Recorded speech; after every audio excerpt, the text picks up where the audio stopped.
नई दिशाएं में आपका स्वागत है। मैं हूं आपके साथ निधि कुमारी।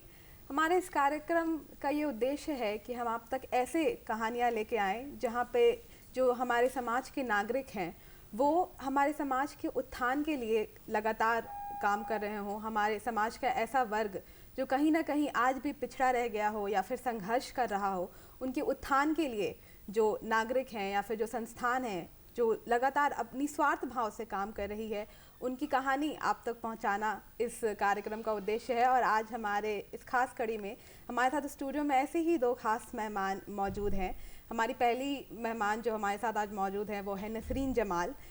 नसरीन लगभग 20 वर्षों से झारखंड राज्य में अलग अलग सामाजिक मुद्दों पर काम कर रही हैं। ख़ास तौर से जब हम बच्चों की बात करते हैं, चाइल्ड मैरिज पे इन्होंने काफ़ी काम किया है। नॉन प्रॉफिट ऑर्गेनाइजेशन के साथ जुड़ के, कुछ सरकारी संस्थान के साथ जुड़कर इन्होंने काफ़ी काम किया है बच्चों के लिए।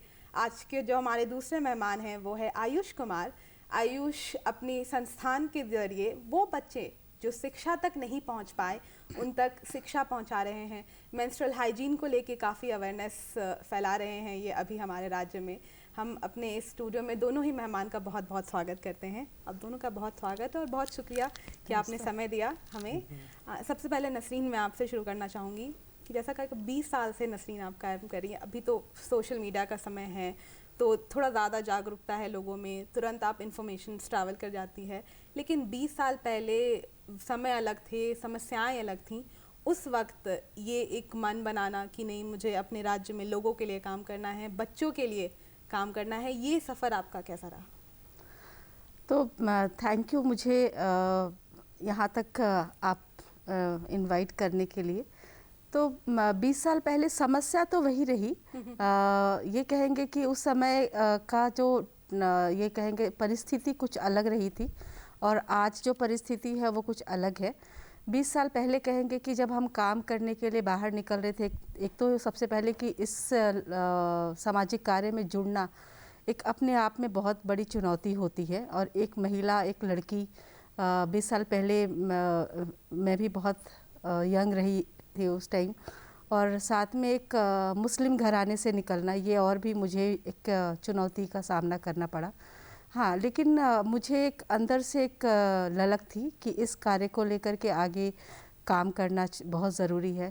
क्योंकि आप देखते ही होंगे आज भी कि जो भी बच्चे हैं कहीं ना कहीं अलग तरीके से आप देखेंगे कि उनके एक तो लड़कियों की बात करें तो उनकी कम उम्र में शादी हो जाती है, ट्रैफिकिंग उनके साथ ही होती है।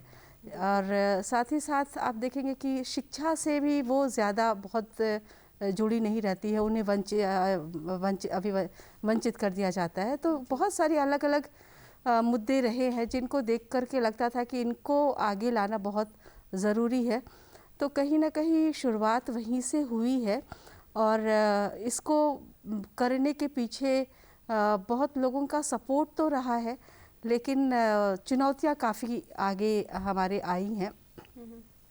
और आज अगर ये देखते हैं, 20 साल पीछे देखते हैं तो लगता है कि हाँ, बदलाव आया है। लोग मिलते गए हैं, कहेंगे कि लोग मिलते गए, कारवां बनता गया, हम सब साथ आगे चलते गए, तो वो दिखता है।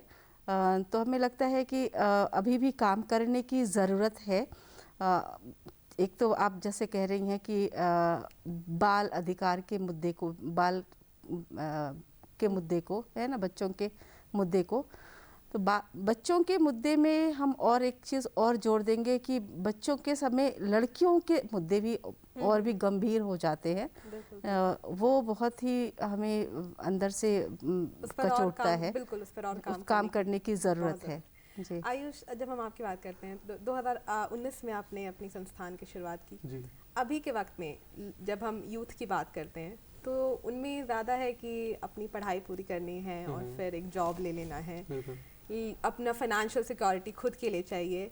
लेकिन वो सब, ये जो सोच है उससे अलग हटकर आपने अपनी संस्थान शुरू की बच्चों के लिए। क्या उसके पीछे की मोटिवेशन थी? जहाँ तक मेरा बचपन का बात करें तो मेरा बचपन बहुत ही अच्छा रहा है। अभी भी हम अपने बचपन को याद करते तो फेस में एक स्माइल आ जाता है।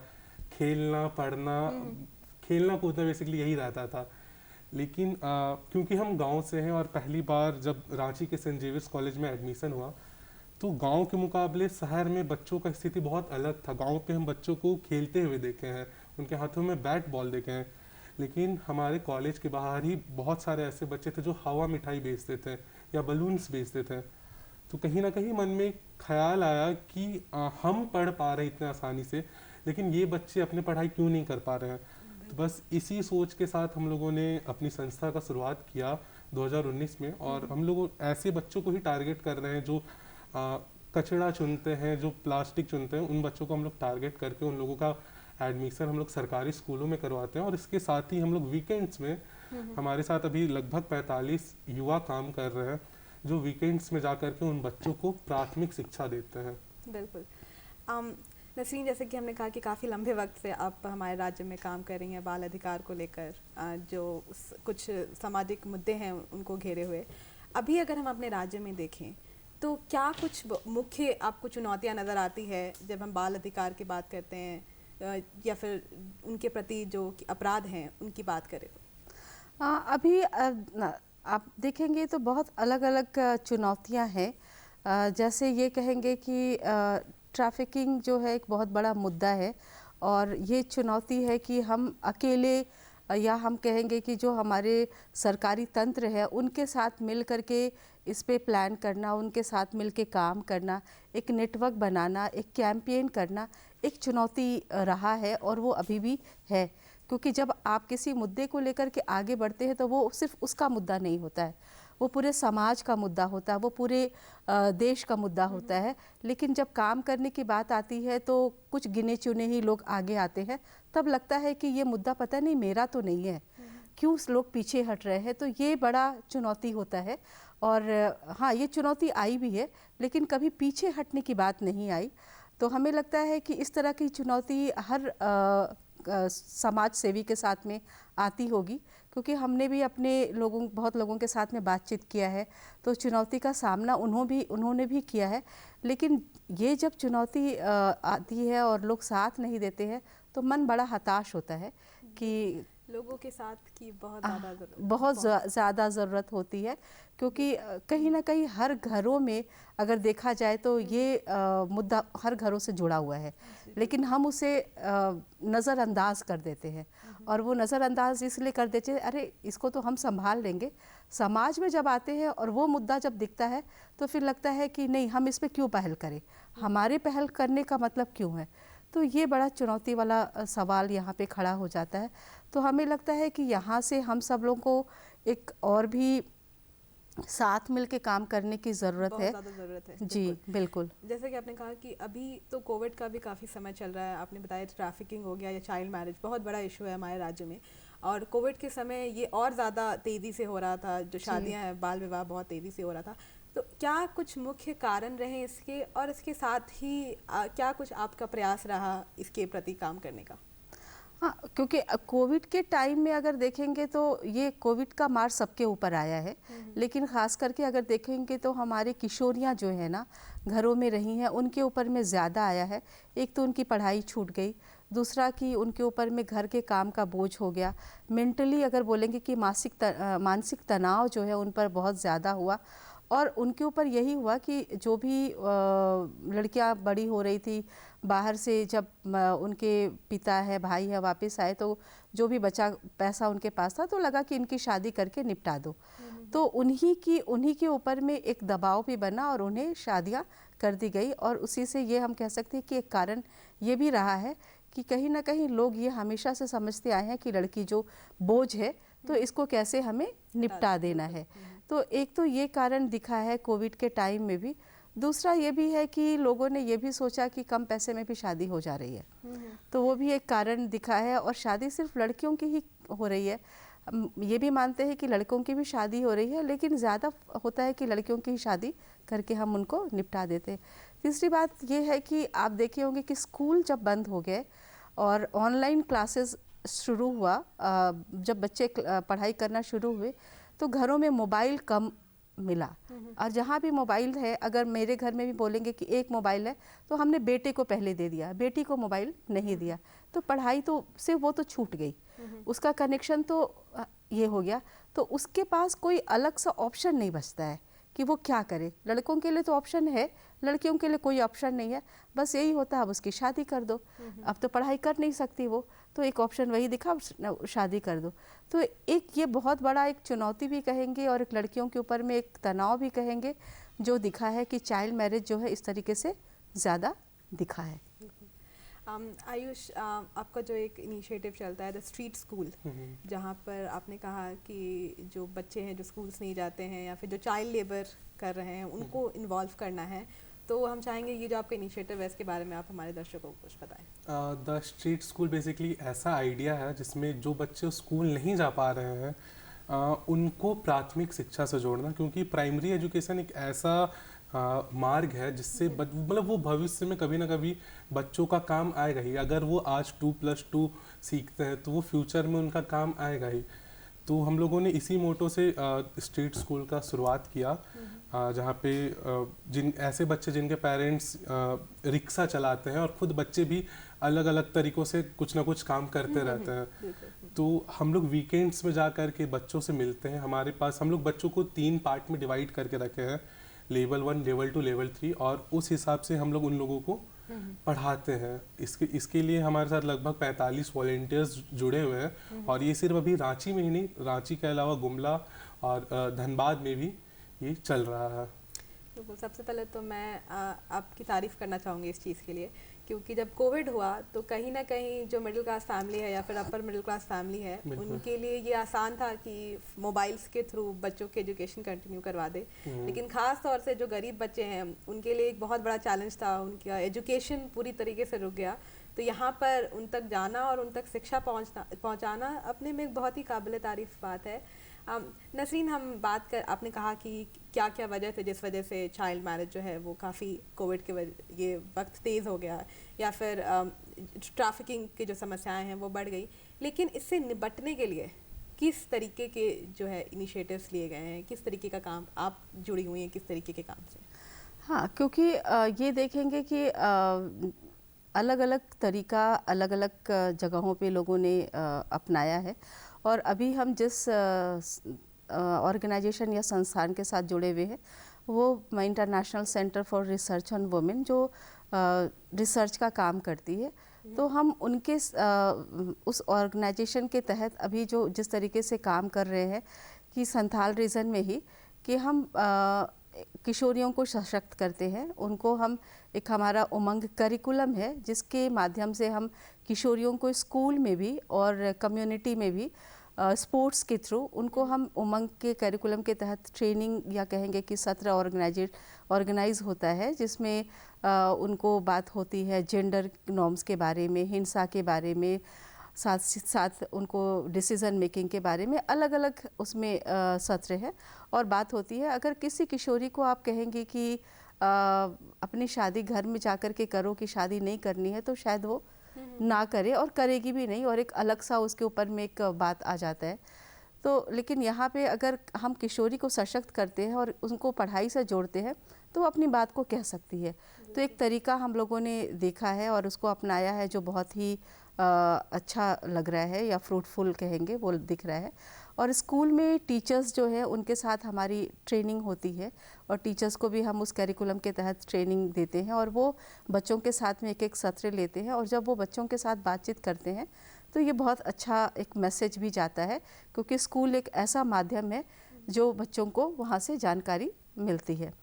तो हम लोगों ने चाइल्ड मैरिज के दर को कम करने का एक तरीका ये भी है कि हम किशोरियों को सशक्त करेंगे, और सशक्त करने के लिए हमने उमंग का करिकुलम बनाया है और वो हम बच्चों में, कम्युनिटी और स्कूलों में लेकर के बातचीत कर रहे हैं, जिसका असर लोगों में, बच्चों में दिख रहा है। और बच्चियां अपनी शादी की बात भी घरों में कर रही हैं कि अभी हमें नहीं करना शादी, हमें पढ़ाई करने के लिए बाहर जाना है। भाइयों को अगर मोबाइल है तो मुझे भी मिलना चाहिए, अगर भाई को आप इंग्लिश मीडियम स्कूल भेजते हो तो मुझे भी भेजो। तो एक जेंडर का जो नॉर्म्स है वो ब्रेक हो रहा है, क्योंकि ये बहुत ज़रूरी होता है कि अगर हम लड़का और लड़की में एक भेदभाव करेंगे तो वो कहीं से लड़कियां आगे नहीं बढ़ पाएंगी और उसका असर सीधा चाइल्ड मैरिज या किशोरी सशक्तिकरण पे दिखता है। तो ये हम करने की कोशिश कर रहे हैं और एक छोटी सी पहल है जो शायद आने वाले समय में और भी इसका Fruitful होगा। बिल्कुल, और काफ़ी अच्छा प्रयास है। मुझे लगता है कि लड़कियों को ही आप इतना एम्पावर कर दो कि उनको किसी की आवाज़ की ज़रूरत नहीं हो, वो खुद ही बिल्कुल। आगे बढ़कर अपने बारे में बात करे।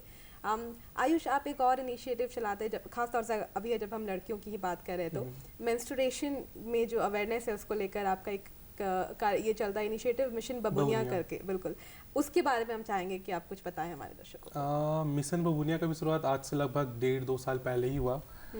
जब मेरे पापा का ग्रोसरी शॉप है, तो ज़्यादातर बच्चियाँ जब भी कोई सैनिटरी पैड खरीदने आती थी तो वो उसको पेपर में कवर करने के लिए बोलती थी। तो फिर यही लगा कि नॉर्मल चीज़ें, ये हमारे हेल्थ से जुड़ा हुआ चीज़ है, तो इसको क्यों पेपर में कवर करना पड़ रहा है। तो फिर हम लोगों ने मिशन बबुनिया का स्टार्ट किया। बबुनिया भोजपुरी वर्ड है जिसका मतलब गर्ल चाइल्ड होता है, जिसके तहत हम लोग स्कूलों में गए, स्कूलों की बच्चियों से मिले, हम लोग वर्कशॉप ऑर्गेनाइज करते हैं और वर्कशॉप में बच्चियों को बताते हैं कि माहवारी कैसे होता है, क्यों होता है, और अगर माहवारी रेगुलर नहीं है तो कैसे उसको ठीक कर सकते हैं। ये सारा जानकारी हम लोग उनको बताते हैं, कैसे पैड का यूज़ किया जाता है, उसको इस्तेमाल करने के बाद कैसे उसको नष्ट किया जा सकता है। ये सारा तरीका हम लोग उन लोगों को जानकारी बताते हैं, क्योंकि होता है ना कि जब किसी भी साथ आपका भी अगर पहला माहवारी आया होगा तो आप भी घबरा गए होंगे कि ये मेरे साथ क्या हो रहा है, क्योंकि हमको इसके बारे में पहले से भी नॉलेज नहीं रहता है। तो अगर पहले से हमको नॉलेज रहे माहवारी के विषय में तो हम खुद को रेडी रखेंगे, खुद को प्रिपेयर रखेंगे कि हाँ ये नॉर्मल है, जैसे मतलब जैसे सभी लड़कियों को होता है वैसे ये मेरे साथ भी ये नॉर्मल है। बिल्कुल। तो रिस्पांस कैसा रहा आपका, जो जब आप लड़कियों के पास गए या फिर महिलाओं में जब आप इस इनिशिएटिव को लेकर पहुंचे, उनको जब अवेयर करने का जो आपका प्रोग्राम शुरू हुआ, तो किस तरीके से उन लोगों ने रिस्पॉन्ड किया? हम लोग 2 तरीकों से लोगों तक पहुंचते हैं। पहला तो गवर्नमेंट स्कूल में जा करके, तो स्कूलों में बच्चियों का रिस्पांस बहुत ही अच्छा रहता है, क्योंकि हम लोग पहले ऐसे डायरेक्टली अगर किसी भी बच्चे के साथ माहवारी के विषय में बात करेंगे तो वहाँ का एक बहुत अजीब माहौल बन जाता है, ऑकवर्ड हो जाता है। तो हम लोग पहले कुछ गेम्स खेलते हैं और एक माहौल ऐसा बना लेते हैं ताकि हम लोग एक दूसरे से बात कर सकें। तो स्कूलों में बच्चियों के साथ एक्सपीरियंस खास करके मेरा बहुत ही अच्छा रहा है। लेकिन जब हम लोग सेम वर्कशॉप पंचायत लेवल पे महिलाओं के साथ करते हैं तो हम लोग कितना भी कोशिश कर ले, कितना भी गेम्स खेल लें, लेकिन वो झिझक महिलाओं के अंदर रहता है, वो उस समय भी सर झुका कर ही रहती है। तो ये एक बड़ा प्रॉब्लम फेस करने को मिलता है वर्कशॉप के दौरान। उनको ओपन अप करना एक बहुत बड़ा चैलेंज होता है। बिल्कुल बिल्कुल। लेकिन प्रयास जारी है आपका बिल्कुल जो कि बहुत ही काबिले तारीफ है। नसरीन, जैसा कि हम कहते हैं कि बच्चों को अवेयर करना, कहीं ना कहीं जब हम बच्चों की बात करते हैं तो वो चीज़ों को जल्दी समझ जाते हैं या फिर उन तक अवेयरनेस पहुंचाना थोड़ा आसान हो जाता है। लेकिन जब हम बड़ों की बात करते हैं तो वहाँ एक बहुत बड़ा चैलेंज आता है, क्योंकि अगर ये सारे जो मुद्दे हैं, जैसा आपने कहा कि बाल विवाह की बात करें तो उसमें फैमिली इन्वॉल्व रहती है, उनका एक डिसीजन होता है, उनको किस तरीके से इन्वॉल्व करना है, वो एक बहुत बड़ा चैलेंज होता है कि उनको अवेयर कैसे करना है। तो इससे किस तरीके से किया जाए? तो यहाँ पे एक बात सबसे ज़रूरी होती है कि हमेशा से हम लोग भी अगर अपना टाइम भी देखेंगे ना तो ये कहा जाता है कि ये बच्चे हैं, इसकी बात क्यों सुने, है ना। लेकिन हम ये अगर करें कि हाँ बच्चे की बात अगर हम सुनते हैं और बच्चे को इन्वॉल्व करते हैं और डिसीज़न मेकिंग में उनको भी हम शामिल करते हैं तो शायद हमें लगेगा कि वो एक गैप जो है ना वो कम होगा। क्योंकि अभी एक गैप दिखता है, एक फैमिली में बोलेंगे कि एक अलग गैप दिखता है कि बच्चे की बात हम क्यों सुने, हम बड़े हैं, हम हर बात को थोप देते हैं। लेकिन हम बाल अधिकार की बात अगर करेंगे तो बच्चे को भी वो अधिकार है अपनी बातों को वहाँ तक रखने का, है ना। जैसे हम कहते हैं कि उनके वो अधिकार में शामिल है, उनको हम जिस तरीके से पढ़ाई का अधिकार है उसी तरीके से वो भी एक अधिकार है। तो ये हमें लगता है फैमिली मतलब हर परिवार से इसकी शुरुआत करनी चाहिए। और जहाँ पे ये आप देखेंगे कि ये उनकी बातों को सुना जाता है तो बच्चे बहुत ही फ्रेंडली होते हैं माँ बाप के साथ में, और वो एक अलग मैसेज भी देता है। तो हमें यही हम कह सकते हैं कि उनको हमेशा से उनकी बातों को सुनना चाहिए, थोपना नहीं चाहिए। जहाँ पे थोप देंगे तो फिर वहीं पर होता है कि हम अलग अलग। पेरेंट्स को ये समझने की जरूरत है कि वो बच्चों से थोड़ा फ्रेंडली हो, बिल्कुल उनकी जो समस्याएं हैं उनको सुनने की कोशिश करें, तो जब हम अवेयरनेस की भी बात करते हैं तो उन्हें उन तक ये मैसेज पहुंचाना है कि कितना ज़रूरी है आपके लिए अपने बच्चों तक पहुंचना और उनसे उनकी समस्याएं जानने की कोशिश करना। आपने आयुष अपनी संस्थान को शुरू में मुझे लगता है 2 या 3 साल हुए हैं। बिल्कुल। तो अभी स्टार्टिंग में क्या कुछ बहुत मुख्य आप अगर चुनौतियों का आपको बताना पड़े तो क्या कुछ मुख्य चुनौतियों का सामना करना पड़ा, क्योंकि कोविड भी बीच में ही शुरू हो गया था? कोविड से पहले जो मुख्य चुनौतियाँ थी वो था कि वॉलेंटियर्स को एक जगह इकट्ठा करना, क्योंकि अकेले कोई भी चीज़ को करना पॉसिबल नहीं है कि आप मेंस्ट्रुअल हाइजीन पे भी काम कर रहे हैं और आप शिक्षा पे भी काम कर रहे हैं। तो वॉलेंटियर्स को एक प्लेटफॉर्म प्रोवाइड करवाना ये सबसे बड़ा चैलेंज था। खैर अभी हमारे पास लगभग 45 वॉलेंटियर्स है जो एक्टिव रूप से ग्राउंड पे काम कर रहे हैं। लेकिन जब कोविड आया तो इसका सबसे बड़ा झटका हम लोग का स्ट्रीट स्कूल को लगा, क्योंकि जहाँ पे हम लोग जब बच्चों को उनके घर पे जा कर के जो हम लोग का अकेडमी चलता है वहाँ पे जा कर के पढ़ाते थे, तो कोविड के कारण सारे गवर्नमेंट के गाइडलाइंस के अनुसार सारे कोचिंग सारे एकेडमीज बंद करना पड़ा। तो वो एक बहुत बड़ा चैलेंज था। तो हम लोगों ने कोशिश किया उसको ऑनलाइन में कन्वर्ट करने का। तो इसमें भी एक प्रॉब्लम आया कि सारे बच्चों के पास फ़ोन नहीं है। जी बिल्कुल। तो कहीं ना कहीं बच्चों को गैदरिंग करना ही पड़ा, मतलब एक फ़ोन में 3-4 बच्चे करके हम लोगों ने इस तरह से उन बच्चों को पढ़ाया। तो इस तरह का प्रॉब्लम कोविड-19 के दौरान फेस अलग अलग क्रिएटिव तरीके निकाले ताकि जो बच्चे हैं उन तक शिक्षा पहुंचाया जा सके, जो कि बहुत ही अच्छा प्रयास रहा है आपका। अभी जब हम इस वक्त बात करते हैं ना इन सामाजिक मुद्दों की, भले वो ये बच्चों की हो गई या फिर महिलाओं की हो गई, तो सबसे ज़्यादा हम चर्चा करते हैं कि अवेयरनेस कितना ज़रूरी है।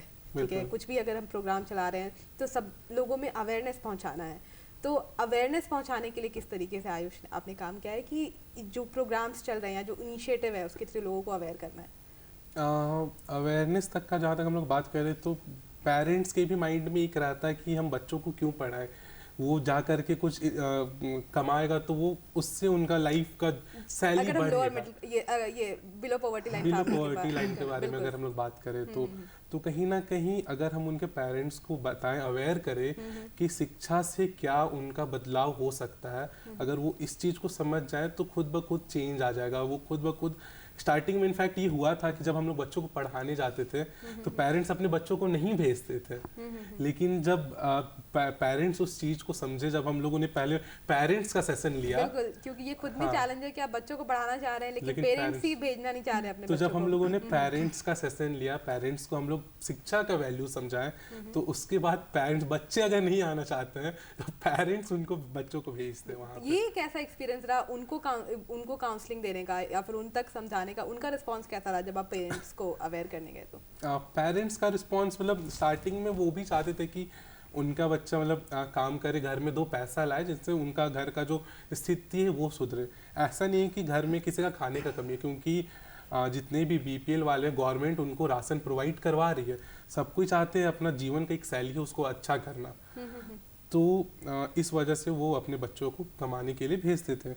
लेकिन जब हम लोगों ने उनका सेशन लिया, उन लोगों को एक्चुअल में समझाया, हम लोग में से भी बहुत सारे यूथ्स है जो एडवोकेट है, जो अलग अलग फील्ड में काम कर रहे, तो जब हम लोगों ने उनका एग्जाम्पल दिखाया और जब वो सामने से वो एग्जाम्पल्स देखे तो पेरेंट्स को लगा कि हाँ, अगर हम अपने बच्चों को पढ़ाएंगे तो शायद इनका फ्यूचर बेटर हो सकता है। और उस नसरीन, जैसा कि हमने कहा कि काफ़ी वक्त से 2 दशक से आप इस क्षेत्र में काम कर रही हैं लगातार रूप से, तो क्या कुछ बदलाव आपको इस 2 दशक में देखने को मिला है? और इसके साथ ही मुझे ऐसा लगता है कि जैसा कि आपने कहा कि समस्याएं उस वक्त भी थी और कहीं ना कहीं आज भी वो समस्याएं हैं, और हम हर रूप से काम कर रहे हैं, सरकार हो गई या फिर कानून हो गया, हर तरफ से हम मदद पहुंचाने की कोशिश कर रहे हैं, लेकिन जैसा कि कहा कि चाइल्ड लेबर का वही रेट है या फिर ह्यूमन ट्रैफिकिंग जो है उसकी भी रेशियोज़ वही हैं, काफ़ी चिंताजनक है।